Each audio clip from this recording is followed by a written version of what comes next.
जय हिंद, जय भारत। मैं सुभाष कुमार मिश्रा आप सभी का स्वागत करता हूं कृष्णा एजुकेशन के ऑनलाइन प्लेटफॉर्म पे। आज का जो टॉपिक है उस पे मैं डिस्कस करूंगा नॉन डिस्ट्रक्टिव टेस्टिंग क्वेश्चन के मल्टीपल चॉइस क्वेश्चन। पहले इसका पार्ट 1 आया था, थोड़ा डिले हो गया पार्ट 2 में क्योंकि क्वेश्चन सर्च करने में थोड़ा समय लगता है। अभी मल्टीपल क्वेश्चंस की सीरीज जब तक पेपर नहीं होंगे आता रहेगा, इसीलिए आप लोग लाइक करिए, शेयर करिए, सब्सक्राइब करिए, क्योंकि क्वेश्चन जैसे जैसे बन जाएंगे वैसे वैसे मैं रिलीज कर दूंगा। So that's why let's start with 36 question. A penetrant process which employ an emulsifier.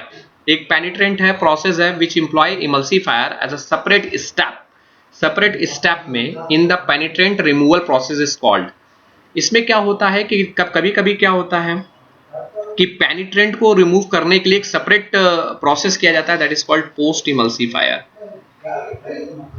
उनको हम कहेंगे that is called post emulsifier. This is called the post emulsifier. A penetrant process in which excess penetrant is removed with an organic solvent। जब excess penetrant जब remove करना हो organic solvent से, that is called solvent removal। Option is solvent removal। Which of the following statement is accurately describe the capabilities of liquid penetrant testing। एक which of the following statement is accurately describe the capability of liquid penetrant testing। Liquid पेनिट्रेंट testing की capability क्या है? Liquid पेनिट्रेंट testing is useful for locating surface discontinuity in a test piece. बिल्कुल बात सही है। Liquid पेनिट्रेंट testing is useful for locating discontinuity in porous material. Liquid पेनिट्रेंट testing is useful for locating discontinuity which are open to the surface in. ये सही है, C वाला। C वाला is the correct answer. That is a which of the following discontinuity type could typically be found with liquid penetrant test? Which of the following discontinuity type could typically be found in a liquid penetrant test? आपको मालूम होना चाहिए, internal slag नहीं करता है, internal slag in the casting नहीं करता है, सैनिटाइजेशन इन ऑस्टमिक स्टेनलेस स्टील नहीं करता है, फटीक क्रैक जब जो सरफेस क्रैक है वही करता है। तो that is what D answer is correct. Which of the following chemical element are normally held to a minimum in a liquid penetrant material when testing stainless steel and titanium? Which of the following chemical element are normally held to minimum in a liquid penetrant material? कौन सा आपका क्या होना चाहिए? Chlorine नहीं होना चाहिए। So that's why minimum material that is called the chlorine। Which of the following chemical element are normally held to minimum in a liquid penetrant medium when testing nickel based alloy? जो निकल based alloy होते हैं आपका, उसमें क्या होता है आपका सल्फर ऑक्सीजन। जो निकल बेस्ड अलॉय है उसमें sulphur oxygen. Which of the following is the most desirable method of pre-cleaning a test prior to penetrant testing? Sand blasting नहीं हो सकता, ऐसा तो है नहीं। Vapour degradation, emery cloth, wire brushing, none of the. देखिए सैंड ब्लास्टिंग एक बहुत बड़ा है। आप vapour degreasing is the important. यहाँ पे वेपर डिग्रेसिंग जो है वो एक सही है। विच of the following pre cleaning process is not recommended? जो प्री क्लीनिंग प्रोसेस है नॉट रिकमेंडेड, तो आपको मालूम डिटर्जेंट क्लीनिंग हम लोग करते हैं। वेपर डिग्रेडेशन जो बता चुके हैं सबसे पहला होता है। शॉर्ट ब्लास्टिंग मतलब नहीं आप किसी को ब्लास्ट करके आपको एकदम पार्ट को साफ करना, ये नहीं करते हैं, that is not recommended. A wire brush should be use for cleaning. Wire brush जो होता है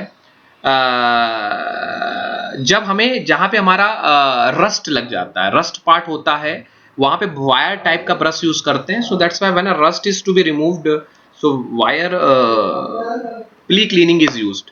A hydrometer is used to measure। Hydrometer जो है, the hydrometer is used to be a penetrant specific gravity.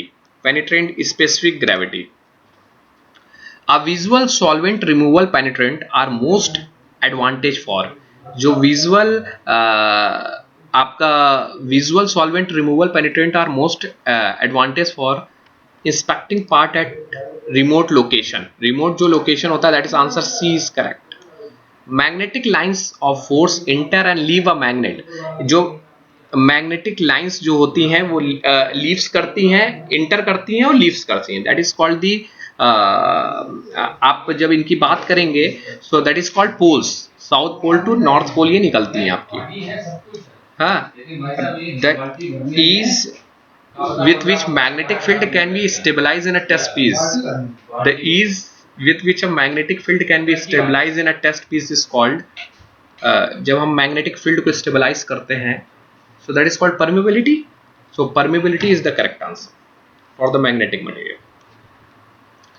Opposition to stabilize of magnetic field is called, opposition to be stabilized in the field of क्या होगा वो, that is called the permeability. opposition जो है तो वो क्या हो सकता है, आपकी reluctance, retentivity, permeability, electromagnetization. तो हमें मालूम है only is reluctance is important. So हमारा यहाँ पे हम जो कंसिडर करेंगे वो हम कंसिडर करेंगे reluctance, that is called the reluctance. तो A answer 1 and 3rd is the reluctance and answer is that is correct. 50 question पे हम लोग, the ability of material to remain magnetic after the magnetising force is removed is called. जब आपका होता क्या है, जब एबिलिटी ऑफ मटेरियल कौन सी प्रॉपर्टी होती है, जब magnetic remain magnetic after the magnetization force is removed, जब मैग्नेटाइजेशन फोर्स वहां से रिमूव कर दिया, that is called retentivity.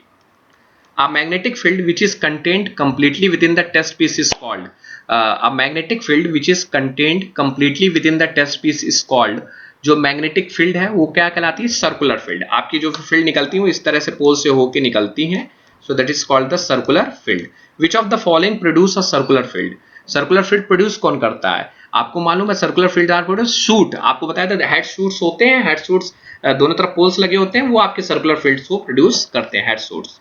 Are techniques which used to find transverse discontinuity at the end of longitudinal. आपकी ये magnetize bar by use of transient current is called. आपका answer क्या, पहले क्वेश्चन देखते हैं. क्या a technique used to find transverse discontinuity at the end of longitudinally magnetized bar by use of transient current. Transient current का तो आपको ये मालूम है कि a coil technique, a fast break technique भी हम लोग यूज करते हैं, यॉर्क टेक्निक भी यूज करते हैं हेड शॉट. तो इसमें लेकिन क्या है, ट्रांजिएंट करंट की बात कर रहा है, तो हम ये कह सकते हैं कि this is answer B is, I think B is correct, fast break technique. A leakage field is strongest when discontinuity interrupted the magnetic flux line at an angle of, किस जगह ये करती है, so that is called 90 degree. The best method of inducing circular field in a tube is, the best method of inducing circular field in a tube is by हमारा क्या हो जाएगा वहां पे, central conductor. Magnetic flux density is zero at, magnetic flux जो density है वो zero होती है the centre of bar magnetize with head shoot. Magnetic flux density at the centre पे आपकी क्या होगी, वो क्या होगी, जीरो होगी. The magnetic flux density is highest, आपके पोल पे ही हाईएस्ट होगी magnetic field density. So the inside the surface of an important consideration when using direct contact method is, important consideration when using direct contact method is हमारा क्या हो जाएगा, प्रिवलिंग arc burn. हमें arc burn को direct करने से बचाना, हमने पढ़ाया था. ये देखिए आपको इतना तुरंत नहीं लग जाएगा कि आपको तुरंत आए, तो आपको सारी थ्योरी का आना जरूरी है. आप probed method would be most sensitive to crack, जो 59 का है, so that is called answer is A, parallel to the line connecting the prod contact point. When using prod arc burn may be caused by which of the following, direct current. तो हमारा जो direct होता है SSTDs, all of this direct contact होता है इन adequate pressure tool. तो आप यहाँ वहां जाके मेरी वीडियो देख लीजिए कि बर्निंग फिनोमिना मैंने क्या पढ़ाया था वहां पे. नॉन डिस्ट्रक्टिव टेस्टिंग के KME4 में अब हम रेडियोग्राफिक टेस्टिंग के बारे में पढ़ेंगे. तो that is unit 3rd. Which of the following type of intensifying screen are not use in industrial radiograph. कौन सी हम लोग स्क्रीन नहीं यूज करते हैं, so that is lead, fluorescent, silver halide. All of the above are not use in industrial purpose. हम लोग कोई भी इस तरह की स्क्रीन को हम लोग यूज नहीं करते. सिल्वर हैलाइड का हमारा वो लेयर होती है जो हम लोग की फिल्म बनी होती है, सो that's why all of this is 61. Skin effect is most noticeable in which of the following. Skin effect जब होता क्या है, हम लोग AC सप्लाई करते हैं तो अल्टरनेटिंग करंट होती है, so that's why magnet conduct carrying 50 hertz AC current, जब एसी करंट लेता है तो वहां स्किन इफेक्ट होता है, कभी कभी कम कभी ज्यादा, जिसके कारण वहां पे